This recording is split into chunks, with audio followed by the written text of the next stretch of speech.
Satanás es muy inteligente, pero no es sabio. Bienvenidos a nuestra serie Ocúpate en la lectura. Continuamos con nuestro libro Vence el temor al fracaso por Erwin Lutzer. Hoy continuamos con el capítulo 9 titulado ¿Cómo encargarse del enemigo? Y debemos leer Josué capítulo 8. ¿Ya lo hemos leído? Vamos a suponer que lo hemos leído. Espero que usted lo pueda leer. Y empieza de esta manera. El cristianismo siempre ha estado en conflicto con la cultura que lo rodea. Estamos reñidos con el mundo, pues sus valores están en conflicto con la voluntad revelada de Dios. Estamos en guerra con la carne, esos deseos pecaminosos que hay que controlar para que no nos destruyan. Estamos en guerra con el diablo, un ser malicioso y cruel que procura destruirnos. La guerra con Satanás es en gran parte invisible, pues no participamos en un combate físico. Durante la Segunda Guerra Mundial, no se podían detectar muchos movimientos de soldados enemigos, pero en teoría al menos era posible rastrear sus paraderos. No sucede así con Satanás. No podemos ver dónde está él o sus espíritus malignos. No podemos discernir sus movimientos de un lugar a otro. Aunque muchas veces percibimos su presencia que presiona nuestra mente y lo hemos confrontado en personas que están bajo su control maligno, parece que estamos en desventaja, pues Satanás sí puede vernos, aunque nosotros no podamos verlo a él. Sin embargo, tal como aprenderemos, eso no nos impide obtener victoria para Dios. Igual que sucede con todas las guerras, esta se basa en el principio del engaño.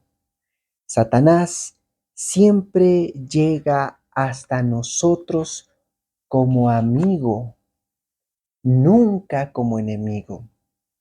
El poder de la tentación descansa en el mensaje de que si cedemos, vamos a ser felices. Por tanto, el pecado siempre se presenta como algo bueno y no como algo destructivo. ¿Ah? Tome nota. El pecado siempre se presenta como algo bueno y no como algo destructivo. 500 años antes del tiempo de Cristo, Sun Tzu escribió un libro clásico sobre la guerra titulado El arte de la guerra. Los principios militares que él enseña son las mismas estrategias que Satanás usa contra nosotros. Sun Tzu escribe sobre el oponente en la página 68. Manténgalo bajo presión y agótelo. Si suplica su fuerza, perdón, si duplica su fuerza, divídalo. Cuando esté cerca, aparente que usted está lejos. Cuando esté lejos, aparente que usted está cerca. Aquí tenemos otro principio que tiene sentido desde el punto de vista militar. El enemigo no debe saber dónde pienso atacar, pues si no lo sabe, tendrá que prepararse en muchísimos lugares, por lo cual los que tenga que combatir en cualquier lugar serán pocos. La advertencia es clara, puesto que no sabemos cuándo ni de dónde vendrá el ataque. Tenemos que estar listos por todas partes. Hay que subrayar. No sabemos cuándo ni de dónde vendrá el ataque. Tenemos que estar listos por todas partes. Hasta los cristianos muchas veces nos sentimos impotentes para desafiar las mentiras que se creen con tanta facilidad. Prácticamente todos los pasos hacia abajo se representan como pasos hacia arriba. Con el estandarte del progreso, vemos la decadencia moral y espiritual a nuestro alrededor.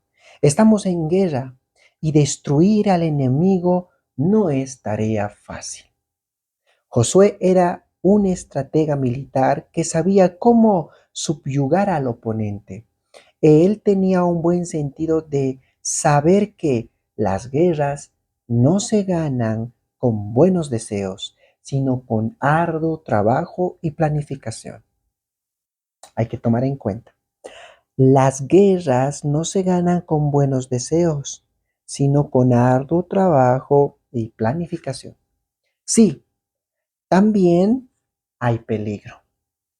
Cuando más conscientes nos volvamos espiritualmente, más conscientes seremos de que nuestras batallas privadas y públicas incluyen poderes invisibles gobernados por Satanás.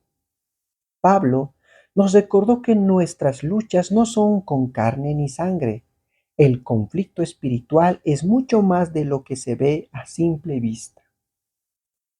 Nombra tu obstáculo: ira, amargura, adicción, inmoralidad. Esos son los enemigos del alma que deben vencerse. Esas fuerzas y muchas otras como ellas son reforzadas por el poder de Satanás. Josué acababa de vivir la derrota más humillante de su carrera. La causa era un pecado oculto.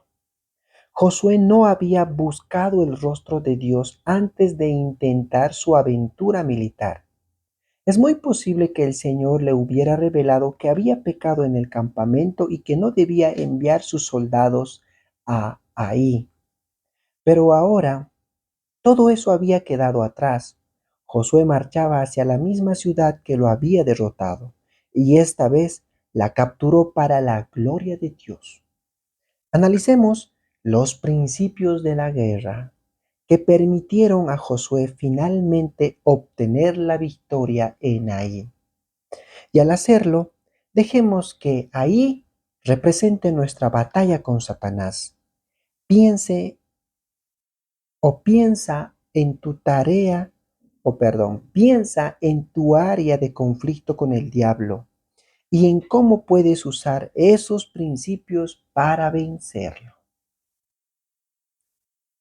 El principio 1 vemos acá que es la relación entre la pureza y poder. Josué acababa de aprender las terribles consecuencias del pecado oculto. Todavía estaba lamentando los 36 hombres que habían muerto en el campo de batalla por causa de Acán.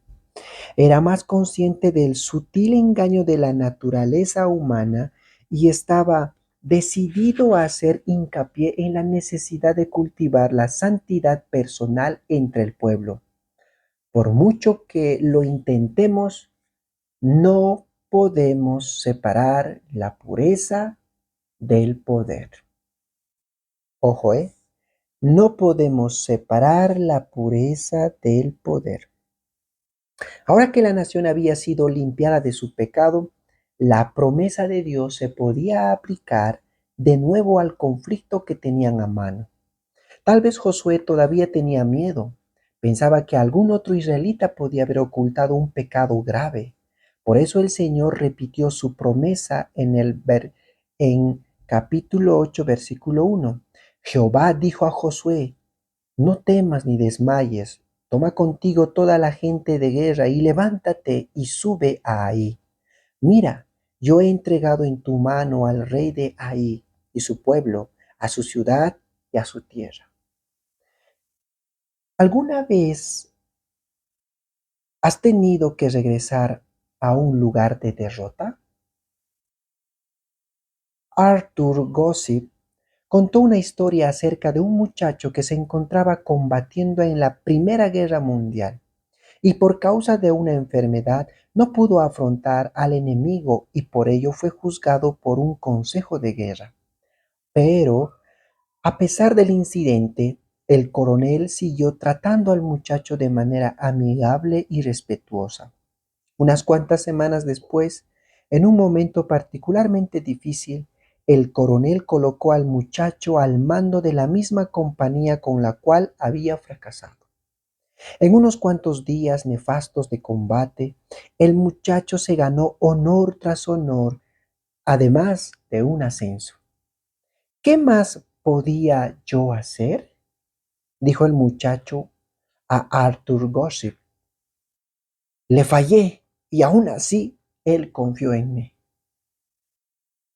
Es así como Josué debió de haberse sentido cuando hizo planes de conquistar la ciudad que lo había derrotado tan recientemente. Dios confió en él para que regresara al lugar de la derrota y lo convirtiera en un lugar de victoria. Interesante. Dios confió en él para que regresara al lugar de la derrota y lo convirtiera en un lugar de victoria.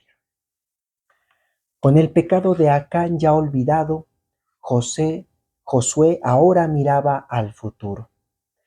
Su dependencia de Dios no lo llevó a la autocomplacencia, a esperar la victoria sin esfuerzo ni riesgo.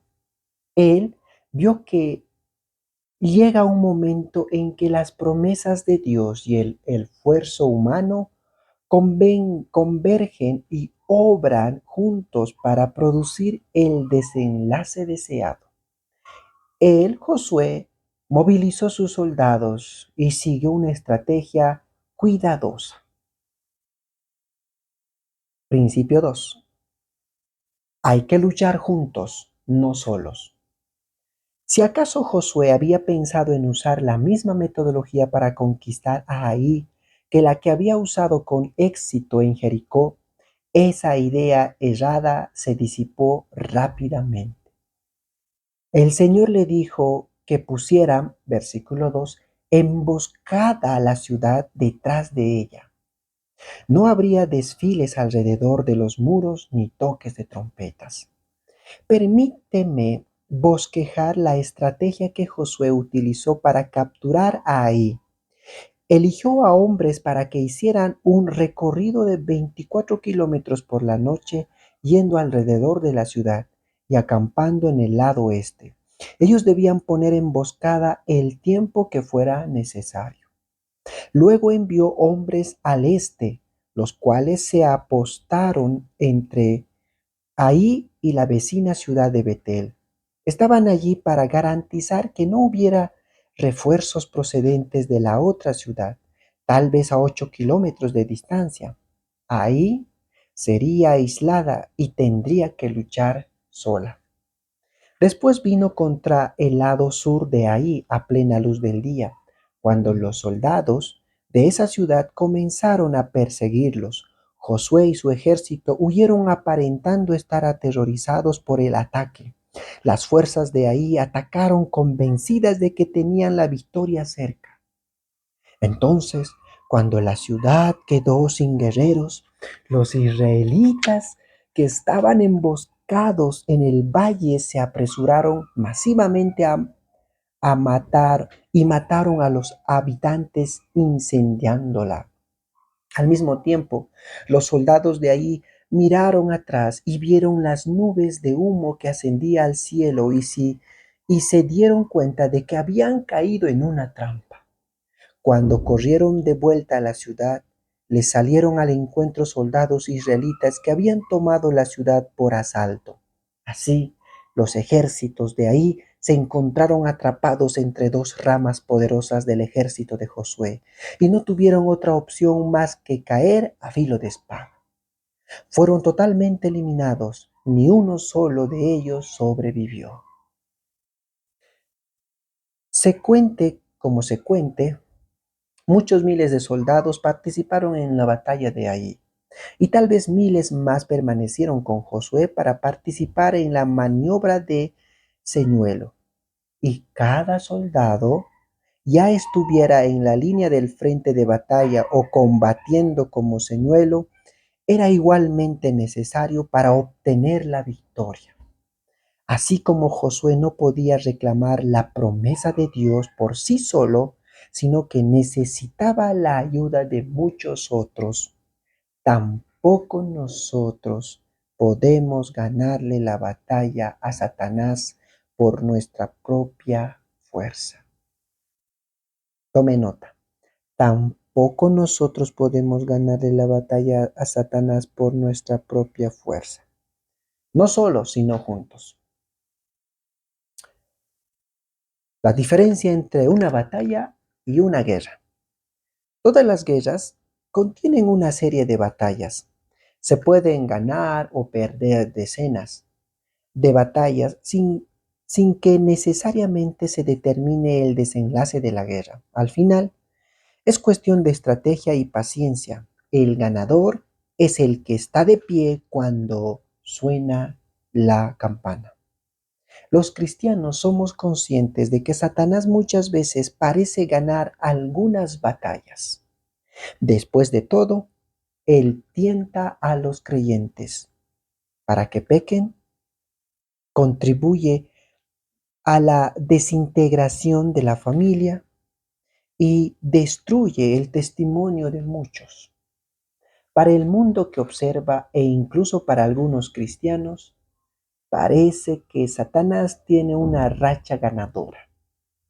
¿Qué podía ser más claro que el hecho de que el mal va en aumento? El testimonio de la iglesia está perdiendo atractivo y Satanás está destruyendo al pueblo de Dios. Y a pesar de todo eso, tenemos que recordar que su victoria es únicamente un espejismo, no es real. A Josué no le preocupaba perder una batalla, siempre y cuando supiera que estaba ganando la guerra. Cuando él y sus soldados salieron huyendo de ahí, el observador casual pudo haber sido tentado a pensar que esa ciudad llevaba ventaja. Pero la pérdida de Josué era solamente un espejismo. Era solo temporal, en realidad. Sirvió para acelerar la derrota del enemigo. Dios pelearía por Josué. Este era simplemente un paso más para ocupar la tierra que ya había sido entregada a Israel. No se deben emitir juicios sobre la base de la aparente desorganización del ejército de Josué. El desenlace nunca se puso en duda. Es preciso decir con énfasis que Satanás nunca tendrá la satisfacción de ganar ni una sola victoria permanentemente. Ni siquiera gana la batalla más insignificante. Cuando se detiene a saborear el daño que le ha hecho a este planeta, solo tiene que recordar que su juicio final será mucho mayor.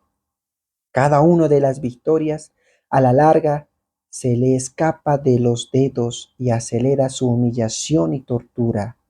Cuanto más alto trepa, mayor es su caída.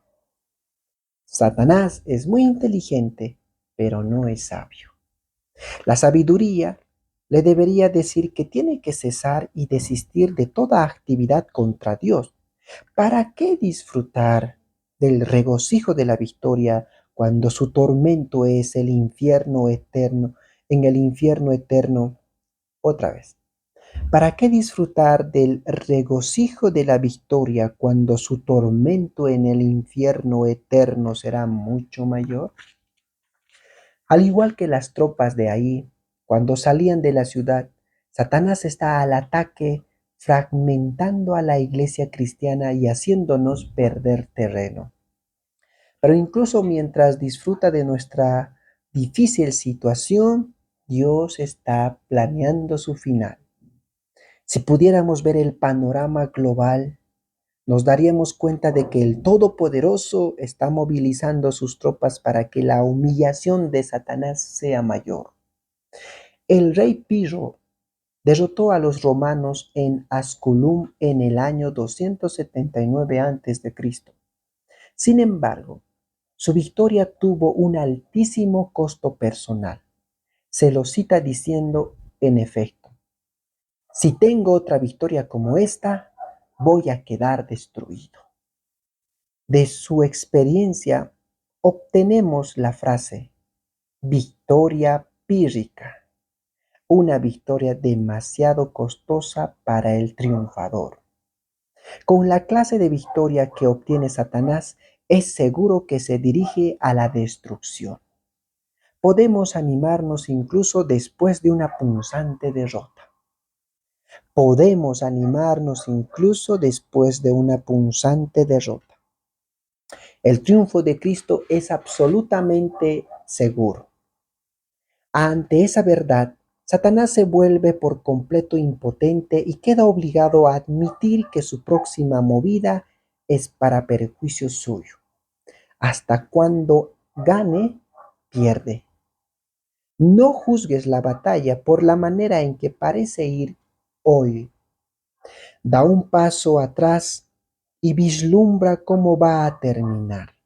Satanás y sus legiones son echados en el lago de fuego y tienen toda la eternidad para ponderar la estupidez de sus combates contra Dios.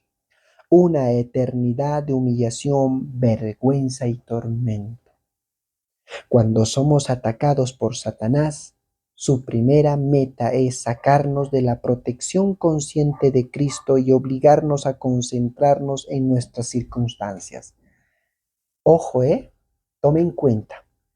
Cuando somos atacados por Satanás, su primera meta es sacarnos de la protección consciente de Cristo y obligarnos a concentrarnos en nuestras circunstancias.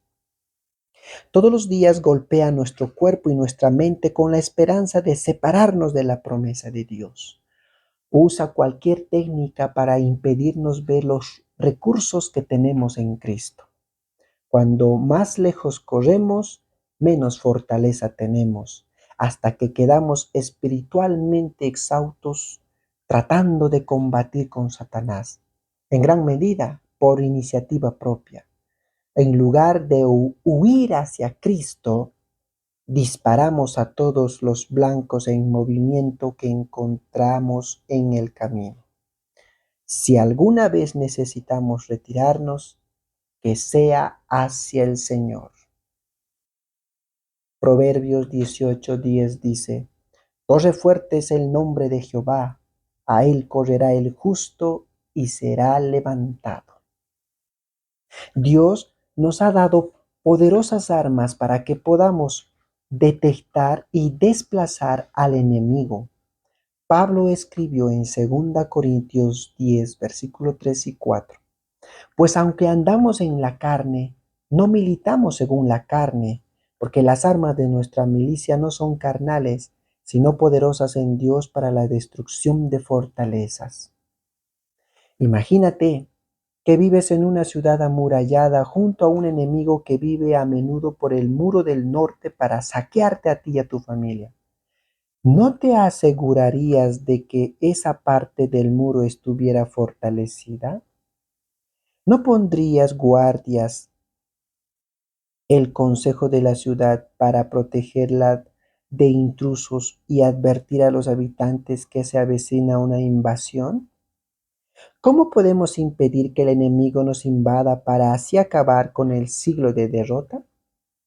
¿Cómo podemos reclamar un territorio que una vez estuvo bajo nuestro control, pero que ahora es posesión de Satanás y sus demonios?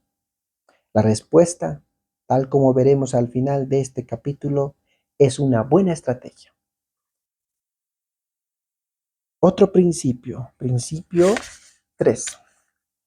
No transijas con el enemigo. En la vida, a menudo es necesario transigir.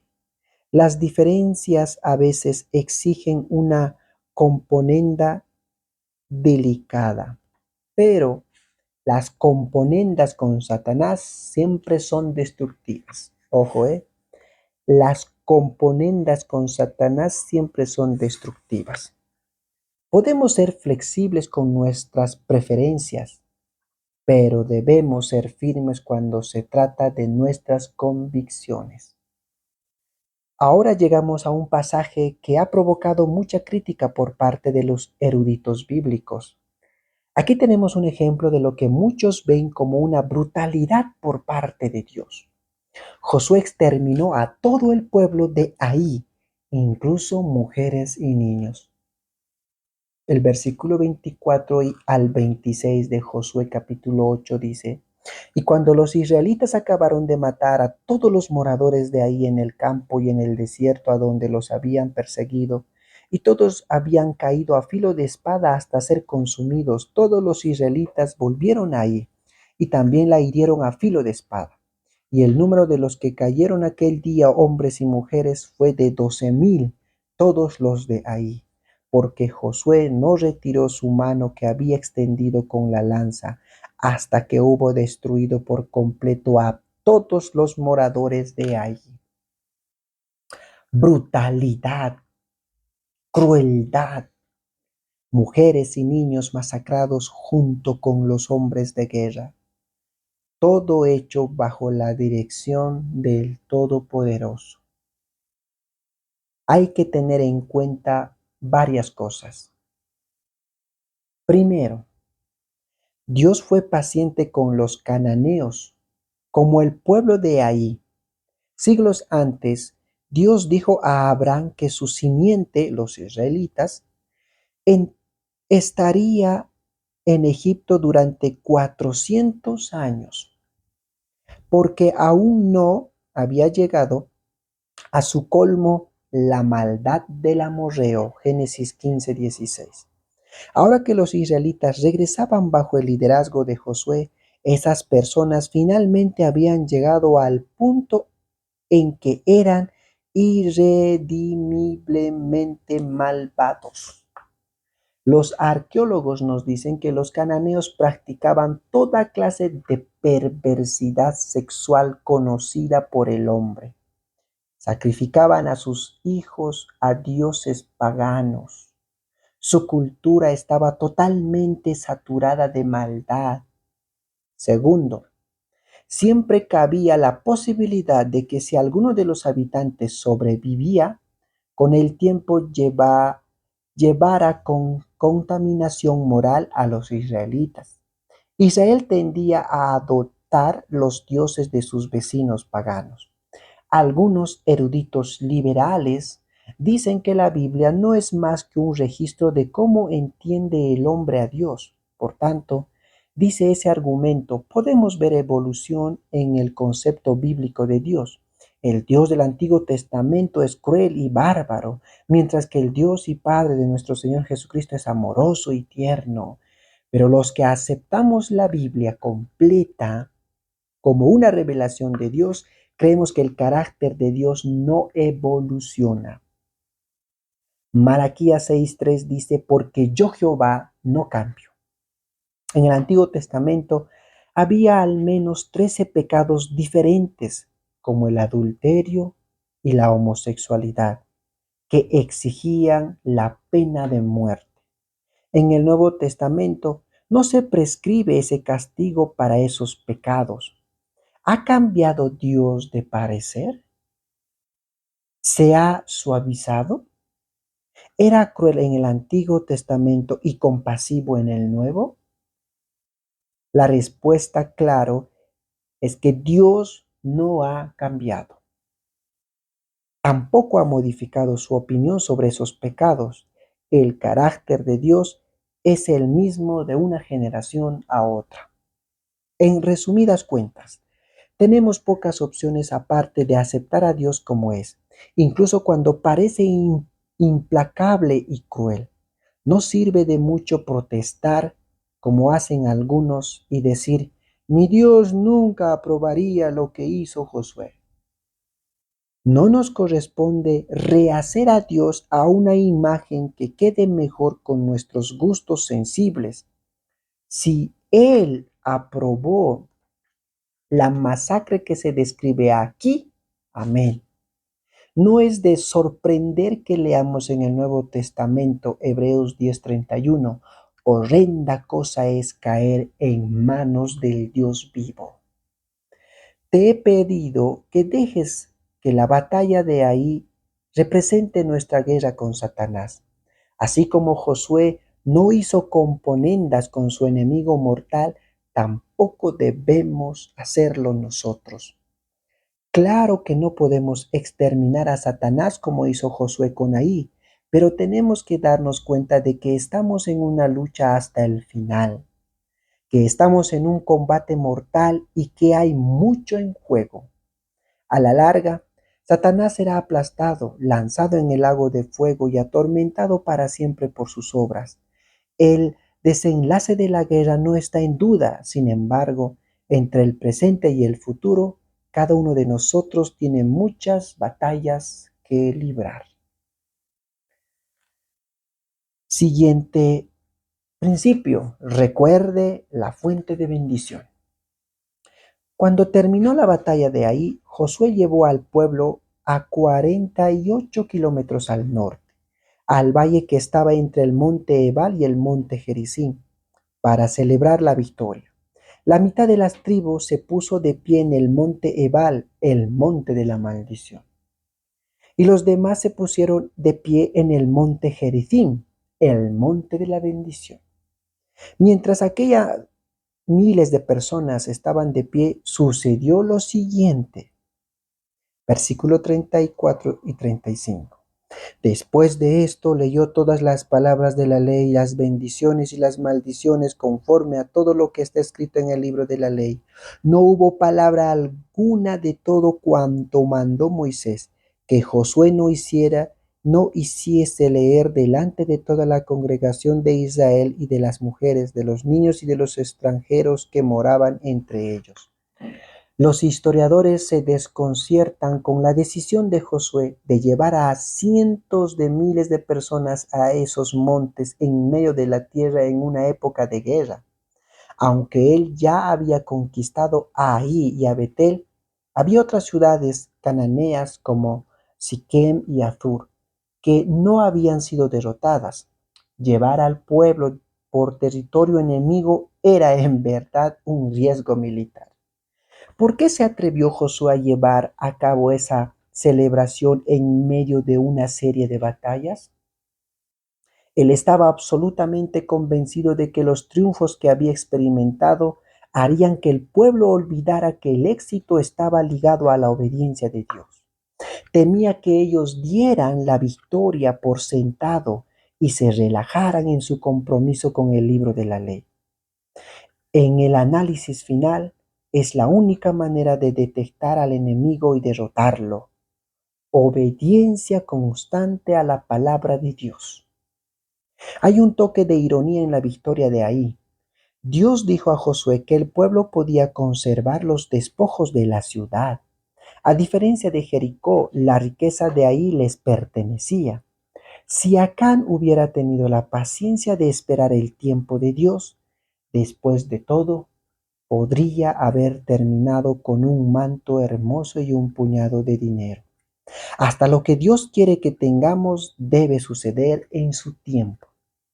Los historiadores nos dicen que hubo una batalla naval en el siglo XVI entre las fuerzas de Venecia y las de Génova.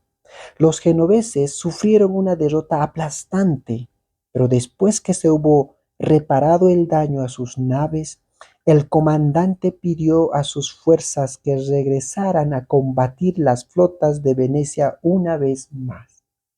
Sus compatriotas objetaron y se preguntaron cómo podía pedírseles que regresaran a combatir a un enemigo que los había derrotado tan aplastantemente. El comandante contestó: yo me hice famoso por nuestra derrota. Hagámonos inmortales por nuestra victoria. ¡Wow! Dios desea que regresemos al lugar de nuestra derrota. Ojo, Dios desea que regresemos al lugar de nuestra derrota. Quiere que obtengamos grandes victorias en las mismas áreas de nuestra vida que han sido asoladas por Satanás. No permitamos que nuestra primera experiencia amarga en ahí nos impida hacer un viaje de regreso.